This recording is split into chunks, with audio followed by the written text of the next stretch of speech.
may followers po kasi ako na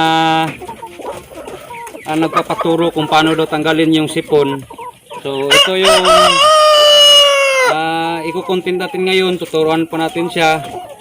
At pwede rin po ito sa inyong manukan dahil super legit po ito. Nasubukan ko na po sa manukan ko at hindi po ako nabigo dito sa pagpapagamot ko sa ating mga manok. So ito po yung ituturo po natin paano daw po tanggalin yung sipon. Sa manukan niya po kasi sobrang lala na po ng sipon po sa manukan niya. So ito yung isasuggest po natin o ituturo.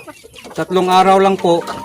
Ako na po nagsasabi sa inyo, gagaling po yan pag ito po yung susundin nyo. Malalaman nyo po kasi yan pag sobrang lala na po ng sipon ng manok nyo. Yung kulay po ng sipon is yung kulay na po na yellow. At sobrang baho na po. Yan po yung isa sa mga sinyalis na malala na po yung sipon po ng alaga nyo. So ngayon, tuturuan ko po kayo. 3 araw lang po. Gagaling na po ito.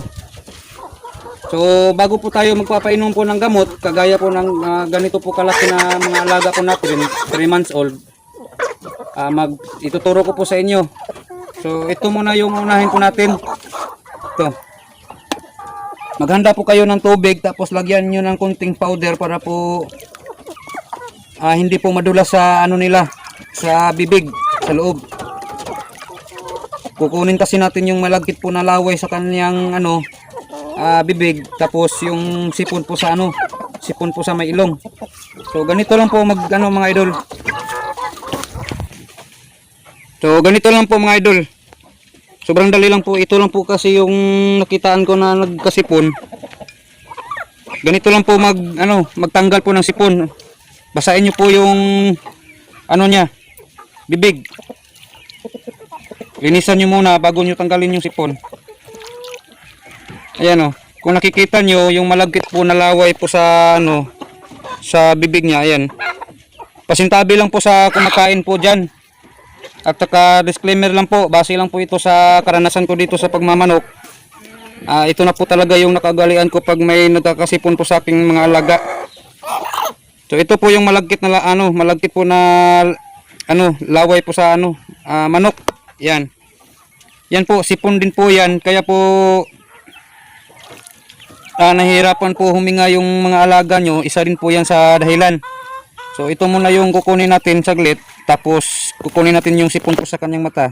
Sa kanyang ilong.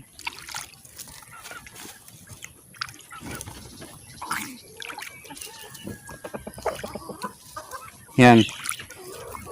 So ito na po. Sa ilong na po tayo. Ganito lang po pagtanggal. Napapansin nyo dito sa taas. Yan.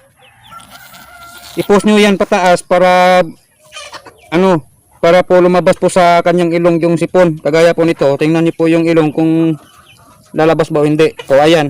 Yan po yung kulay yellow na yan. Yan po yung sanhi po na malala na po yung sipon po ng manok nyo. Yan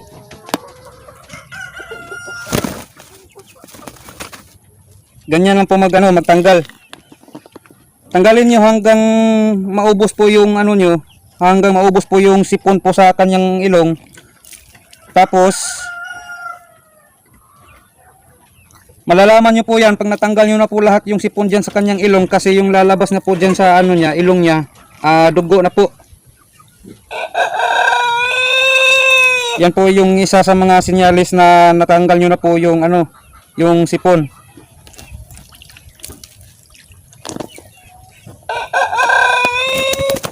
Yan. Pag sobrang liit lang po ng mga alaga nyo tapos nagkakasipon, ipalagay na lang po natin sa mga 1 month old pataas, tapos malala na po yung sipon po ng mga heritage nyo.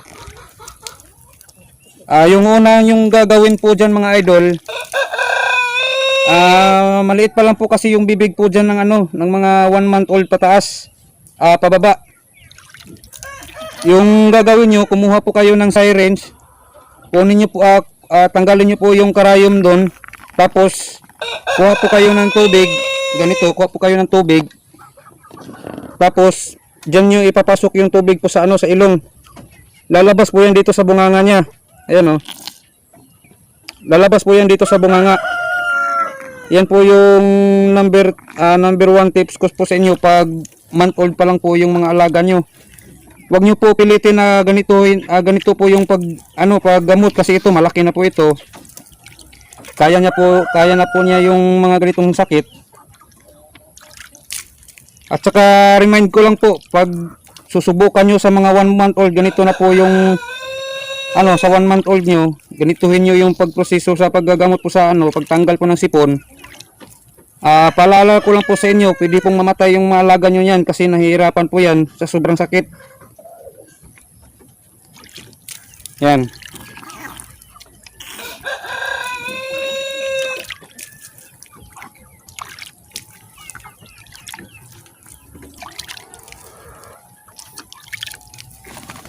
Yan o.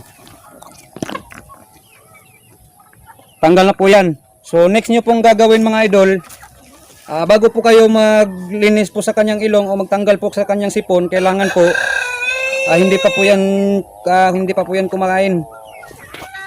So pagkatapos nyo pong matanggal po ito mga idol, ang sipon po nito, unahin nyo po munang magtanggal po ng sipon sa kanyang ilong. Tapos yung malagkit po na laway dyan sa bibig niya, tanggalin nyo po yan dahil isa din po yan sa sintomas na kasunod po ng sipon is yung ubo po. Kaya kailangan yung kunin yung malagkit para hindi na po magkaubo po yung po nyo, yung alaga yung manok. So pagkatapos po niyan mga idol, pakain po kayo tapos painumin nyo po ng Primoxil. Ganyan. Ganito lang po yung imimix nyo mga idol para mabilis po gumaling yung alaga yung manok. Ganito lang po. Punuin nyo po ng tubig to tapos ilagay nyo po yung isang sachet po ng Primoxil. Subok ko na po ito, super legit po yung paggaling po ng natin ng manok pag ito yung gagamitin nyo panggamot po sa sa sipon. Matagal ko na po ito ginagamit. Tapos kasunod po natin na tips mga idol, huwag nyo po ito pakawalhan agad. Ilagay nyo po sa kulungan to hanggang 1 linggo para sigurado po tayo na hindi na po siya babalik yung sakit na sipon. 1 linggo nyo po bago pakawalan. At bawat araw po na magpapakain po kayo dito sa alaga nyong manok mga idol, kada araw po kailangan nyo po tanggalin yung sipon. After 3 days po nyan, malalaman nyo po yan kasi yung sipon po nyan is kulay puti na po, hindi na po kulay yellow. Na po yan, magre-recover po yung katawan yan ulit. Basta lagi nyo pong tatandaan bago po kayo magpapakain, kahit 2 beses po sa isang araw, tanggalin nyo po. Sa umaga tanggalin nyo po yung sipon, tapos sa hapon tanggalin nyo po din yung sipon nito para po mas mabilis po yung paggaling nya. Kahit sobrang lala na po ng sipon, basta ganito po yung susundin nyo, ako na po nagsasabi sa inyo, gagaling po yung mga alaga nyo. So ito, kung ikukulong po natin to, maya maya papakainin natin para tuluyan na po itong gumaling. Ito lang naman po yung nakitaan ko ng nagkasakit na sipon. So dito na lang po mga idol, sa lahat po ng magsasubscribe po sa aking YouTube channel, maraming salamat po. Sa aking Facebook page, magpa-follow, maraming salamat din po. Kung nagustuhan nyo po yung video ko na tutorial po paano magtanggal po ng sipon sa manok, huwag nyo rin po kalimutan mag-follow, like and share. Dito na lang po, God bless.